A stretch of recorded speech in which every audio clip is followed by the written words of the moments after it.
ہم رمضان میں قرآن پر عمل کرنے کے پابند نہیں تھے، بلکہ رمضان تو ایک اللہ تعالیٰ نے ایک نظام دیا تھا کہ اس پر اپنے آپ کو اس ماحول میں مضبوطی کے ساتھ قائم کر دو تاکہ تمہارا قرآن پر عمل کرنا تمہاری طبیعت و مزاج پھنس جائے اور پھر تمہارا آگے اپنی 11 ماہ کے اندر اس کا عمل کرنا اس پہ آسان ہو جائے۔ اس بات سے معزز حاضرین یہ ایسا ہرگز نہ ہو کہ یوں ہی ماہ مقدس جائے تو ساتھ ہی ساری برکتیں اسی طرح لپیٹ کے رکھ دی جائیں کہ جس طرح برکتیں پہلے سے جو ہے وہ اپنی زندگی کے اندر موجود ہی نہیں تھی۔ کوشش کی جائے کہ جس طرح رمضان کے اندر ذوق و شوق کو باقی رکھا، اسی طرح رمضان کے بعد بھی اس ذوق و شوق کو باقی رکھنے کا اہتمام کیا جائے۔ اور پھر دوسرا پہلو یہ ہے کہ رمضان اور قرآن ہمیں کچھ ترجیحات میں آیا تھا۔ ترجیحات، اب ترجیح کیا ہے؟ مثلا ایک بندہ رات کو سویا ہے اور صبح اس نے الارم بھی لگایا، ذہن بھی بنایا اور گھر والوں کو بھی اس نے یاد کروایا کہ کچھ بھی ہو مجھے صبح تم نے اٹھانا ہے، کیوں؟ میں نے روزہ رکھنا ہے۔ اب بھلے وہ رات کو 2 بجے سویا ہے لیکن پھر بھی اس نے گھنٹے بعد 1.5 گھنٹے کے بعد اٹھنے کا پورا ذہن بنا رکھا تھا کہ میں نے اٹھنا ہے۔ اب یہ ذہن رکھنا کہ میں نے اٹھنا ہے کیوں کہ میرے رب کا حکم ہے اور میں نے وہ پورا کرنا ہے، تو معزز حاضرین یہ ترجیح ہے۔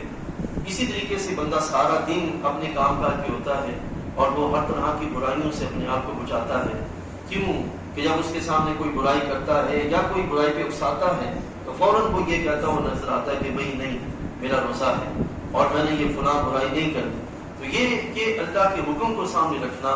اور اس حکم کے تحت پھر اپنے آپ کو برائیوں سے روکنے کا باقاعدہ ذہن بنائے رکھنا، یہ ترجیح ہے۔ تو عزیز دوستو، یہ صرف رمضان میں نہیں ہونی چاہیے بلکہ جو 30 دن ہم نے پریکٹس کی ہے کہ نماز کا وقت ہو گیا تو نماز پڑھنی ہے، اور بھلے نیند میں ہے تو لیکن نماز پڑھنے کا اہتمام کرنا ہے، برائیوں کے ماحول میں رہ کر بھی اپنے آپ کو نیکی پہ قائم رکھنا ہے اور رب ذوالجلال کے احکام کو سربلند رکھنے کا پورا اہتمام کرنا ہے، یہ ترجیحات ہیں۔ اسلام نے ہمیں یہ ترجیحات دی ہیں کہ بندہ اس طرح کا رکھے۔ ایک غیر مومن اور مومن میں یہی فرق ہے کہ وہ اللہ تعالیٰ جل وعلا کی بندگی کے نظام کو ترجیح دیتا ہے، اور جو وہ نظام کے جس میں برائی ہے یا اللہ کے احکام کی جو ہے وہ پامالی ہو رہی ہو تو وہ اس نظام کو ترجیح نہیں دیتا۔ تو یہ رمضان جو ہے وہ ہمیں یہ سکھانے آیا ہے کہ ہم جو ہے وہ اللہ کے نظام کو ترجیح دینے کا اہتمام کریں، پھر نتیجہ کا نکلے گا کہ اللہ تعالیٰ جل وعلا ہمیں عزتوں سے مالا مال فرمائے گا۔ اور معزز حاضرین یہ یاد رکھیں کہ جس بندے کی زندگی رمضان کی جیسی ہو گئی تو اللہ تعالیٰ اس کی موت کو عید کی جیسا بنا دے گا۔ یہ رمضان جو ہے وہ ہمیں یہ سکھانے آیا ہے کہ ہمیں چاہیے کہ ہم اپنی زندگیوں کو ایسا بنائیں کہ صبح سے شام تک، شام سے صبح تک ہمیشہ سامنے کیا رکھا جائے؟ اللہ کے احکام اور اس کی رضا اور اس کی بارگاہ سے ثواب۔ یہ ہے بندہ مومن کا طریقہ کہ میری زندگی کا مقصد تیرے دین کی سرفرازی، میں اسی لیے مسلمان، میں اسی لیے نمازی، اس لحاظ سے اہتمام کیا جائے۔ بات اس طرح ہو کہ بھئی رمضان شریف آیا تو رمضان شریف میں تو ہم سے بڑا حاجی نمازی کوئی نہ ہو اور رمضان کے بعد ہم سے بڑا غافل کوئی نہ ہو، تو یہ طرز عمل جو ہے وہ نہ رکھا جائے بلکہ مکمل اس کا جو ہے وہ اہتمام کیا جائے۔ پھر حضرات مسلمان بھائی بزرگوں، آپ اس بات کو غور کریے کہ رمضان شریف کے اندر ہم میں سے ہر ایک کا یہ ذہن تھا کہ اذان ہو گئی ہے، ہم نے مسجد جانا ہے، اذان ہو گئی ہے، ہم نے نماز پڑھنی ہے، برائی سے رکنا ہے، اور جتنا زیادہ وقت ہم نے اپنی جو دنیاوی مصروفیات ہیں ان سے مل جائے اس وقت کو ہم نے فضول کاموں میں لگانے کے بجائے دینی جو احکام ہیں، تراویح ہے، تلاوت ہے، قرآن مجید ہے، درود پاک ہے اور سیرت طیبہ ہے، اس طرح کی چیزوں کو سیکھنے سکھانے کے لیے ہم نے بیٹھنے کا اہتمام کرنا ہے۔ تو معزز حاضرین، یہ جو چیزیں ہیں یہ جب ہم میں سے ہر ایک کا مجموعی طور پر ہم میں سے ہر ایک کا یہی اگر ذہن تھا تو یقین جانیے گا کہ یہ ذہن ہی مسلمان کی کامیابی کا ذہن ہے کہ اپنا جو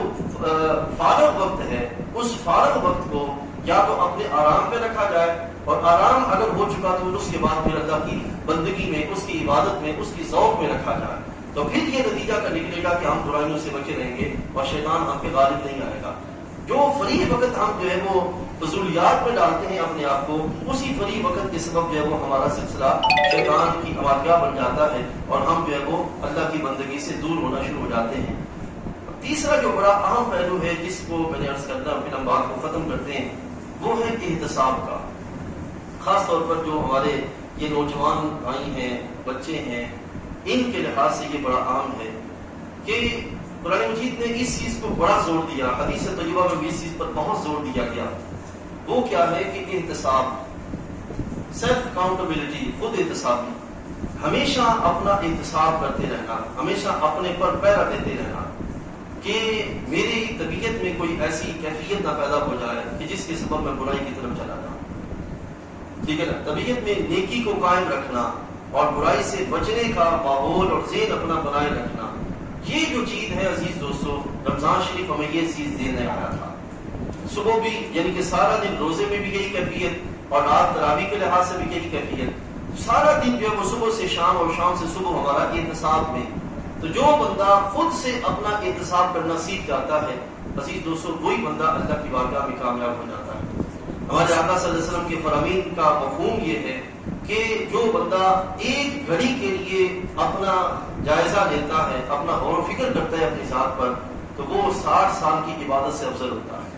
وہ عبادت کی جو غفلت والی ہے اس سے جو ہے وہ اس کا ایک گھڑی اپنی ذات پہ غور کرنا، اپنا جائزہ لینا اور اپنے آپ کو سیدھا رکھنے کا اہتمام کرنا، یہ پہلو اللہ کی بارگاہ میں جو ہے وہ۔ تو دنیا اس وقت ہماری جو ہے یہ اس وقت ہمیں اس رستے پہ لے جا رہی ہے کہ سرکشی، آزادی، بے آرامی، روشن خیالی، اوپن مائنڈڈ جس کو کہتے ہیں، یہ جو چیزیں ہیں کہ یہ چیزیں انسان کو اپنی ذات سے بیزار کر دیں گے۔ لیکن جو دین ہے یہ ہمیں انسان کو اس کی ذات سے بیدار نہیں ہونے دیتا، بلکہ اس کو اس کا ذہن اور اس کی سوچ بیدار رکھتا ہے کہ شیطان کے جو حملے ہیں ان سے اپنے آپ کو بچنے کا طریقہ سیکھا جائے اور اپنے آپ کو روکنے کا جو ہے وہ اہتمام کیا جائے۔ میں بار دیگر چونکہ وقت انتہائی کم ہے، میں پھر مبارکباد دیتا ہوں اپنے ان تمامی احباب کو، بزرگوں کو جنہوں نے پورے رمضان شریف میں ہمارے ساتھ تراویح پڑھنے اور قرآن مجید سننے اور سماعت کرنے کا اہتمام کیا۔ اور اس رمضان شریف میں الحمدللہ میری یہ شروع سے کاوش رہی ہے کہ جہاں بھی میں نے قرآن پاک سنایا، قرآن پاک کے یعنی کہ تراویح کے اختتام پر 15 سے 20 منٹ جو پڑھا کیا ہوتا اس کا خلاصہ بیان کرنے کی کوشش کی جاتی ہے۔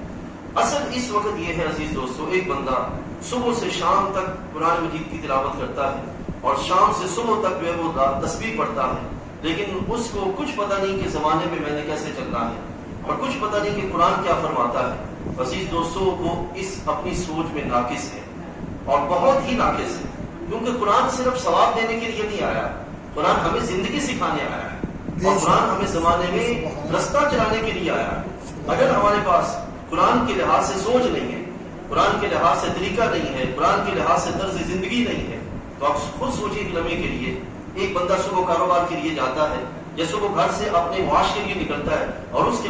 پاس قرآن کے مطابق نظام اور سوچ ہی نہیں ہے، تو آپ سوچیں کہ اس کو پتہ ہی نہیں ہے کہ میں نے حلال کمانا ہے یا حرام کمانا ہے، یا اس کو پتہ ہی نہیں ہے کہ میں نے کس طرح حلال کمانا ہے اور کس طرح حرام کمانا ہے۔ جس طرح مارکیٹ کا طریقہ چل رہا ہے وہ اسی کے مطابق اپنی زندگی گزارتا ہے، جیسے بھی وہ اس کے جو زندگی کا سلسلہ ہے وہ مارکیٹ کے مطابق چلتا ہے، قرآن کے مطابق نہیں چلتا۔ تو مجھے ذرا سوچ کے بتائیے گا کہ قرآن کو سارا دن پڑھنے والا ثواب کی خاطر لیکن اس پر عمل نہ کرنے کا سلسلہ رکھے تو کیا وہ قرآن کا حق ادا کر رہا ہے؟